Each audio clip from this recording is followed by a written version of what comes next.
मित्रों, सभी प्रतियोगी परीक्षाओं में हिंदी भाषा से कुछ प्रश्न पूछे जाते हैं। आज मैंने भाषा के प्रकार, हिंदी भाषा की उत्पत्ति के संबंध में कुछ प्रश्नों का निर्माण किया है। मैं चाहता हूं कि आगामी प्रतियोगी परीक्षाओं में ये प्रश्न आपकी सहायता करेंगे। ये प्रश्न कुछ इस प्रकार से है। पहला प्रश्न है, भाषा शब्द की उत्पत्ति और अर्थ क्या है? उत्तर देखिए, भाष धातु से भाषा शब्द बना है, जिसका अर्थ है बोलना, कहना या बताना। हमारे शास्त्र में कहा है भाष व्यक्तायाम वाची, अर्थात व्यक्तवाणी ही भाषा है। महर्षि पतंजलि इस संबंध में कहते हैं व्यक्ता वाची वर्णाम एसाम तइमे व्यक्तवाचो, जो वाणी से व्यक्त हो उसे भाषा की संज्ञा दी जाती है। प्रश्न नंबर 2, भाषा किसे कहते हैं? उत्तर देखिए इसका, भाषा एक माध्यम है जिसके द्वारा मानव मन के भावों विचारों को बोलकर और लिखकर प्रकट करता है। अगला प्रश्न है, भाषा के कितने भेद होते हैं? उत्तर देखिए, भाषा के मुख्यतः 3 भेद होते हैं, मौखिक भाषा, लिखित भाषा और सांकेतिक भाषा है। कहीं कहीं पर मूक, स्पष्ट, अस्पष्ट, स्पर्श भी हमको देखने को मिलता है, परंतु यहाँ पर हम 3 ही मुख्य लेंगे। मौखिक भाषा किसे कहते हैं? मानव मुख से उच्चारित ध्वनि संकेतों का समूह यदि वह अर्थपूर्ण हो तो वह मौखिक भाषा कहलाती है। मौखिक भाषा सहज ही प्राप्त होने वाली भाषा है। अक्सर देखा जाता है जब शिशु जन्म लेता है वह माता पिता एवं परिवार तथा सामाजिक वातावरण से धीरे धीरे बोलना सीखता है, तो यह भाषा स्वाभाविक और मूल रूप है, परंतु यह अस्थायी और क्षणिक भी है। मौखिक भाषा की आधारभूत इकाई क्या है? तो इसकी आधारभूत इकाई ध्वनि है। ध्वनियों के परस्पर संयोग से तरह तरह के शब्द बनते हैं। अब अगला प्रश्न है, मौखिक भाषा के उदाहरण बताइए। टेलीफोन, दूरदर्शन, रेडियो, भाषण आदि ये मौखिक भाषा के उदाहरण है। अगला प्रश्न है, लिखित भाषा किसे कहते हैं?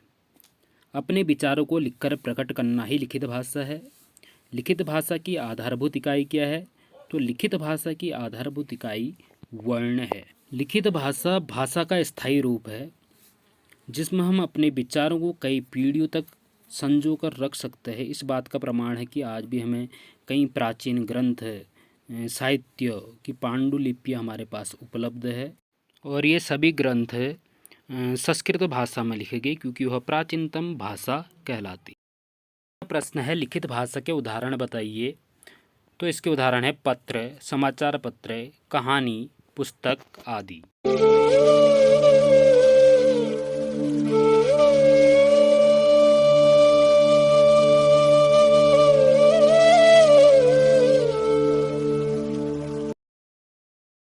अगला प्रश्न है, सांकेतिक भाषा किसे कहते हैं?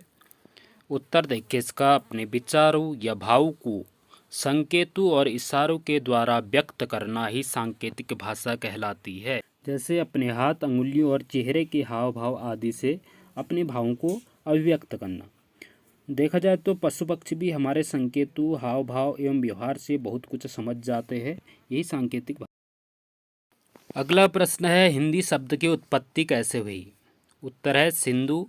सिंधु के बाद हिंदू बना, हिंद के बाद हिंद, उसके बाद ई इसमें प्रत्यय जुड़ा और हिंदी शब्द बना। अर्थात सिंधु नदी से सिंधु का, ईरान फारस का शब्द उसी सिंधु को हिंदू कहा गया, फिर हिंद बना। ईरान फारसी भाषा का ई कारक प्रत्यय से हिंदी शब्द बना। प्रश्न है, भारतीय हिंदी प्रेमियों के अनुसार हिंदी शब्द की उत्पत्ति कैसे हुई? तो इसका उत्तर है हिन, हिन अर्थात हनन करने वाला, दुष्ट अर्थात दुष्टों का हनन करने वाला हिंदू, और उन हिंदू लोगों की भाषा हिंदी कहलाई। दूसरा अर्थ है हीन, दीनू, और दलन अर्थात हीनू का दलन करने वाला। अगला प्रश्न है, हिंदी शब्द का अर्थ क्या है? तो इसके 2 प्रकार के अर्थ है, हिंद देश के निवासी और हिंद की भाषा।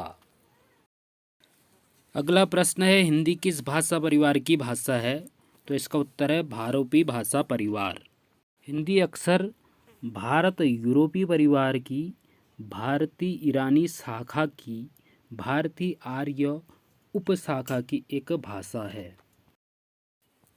अगला प्रश्न है, आकृति के आधार पर हिंदी किस प्रकार की भाषा है? तो इसका उत्तर है वियोगात्मक भाषा या विश्लिष्ट भाषा। अगला प्रश्न है, भाषा के कितने अंग हैं? उत्तर है भाषा के 5 अंग है, वर्ण, लिपि, ध्वनि, शब्द और वाक्य।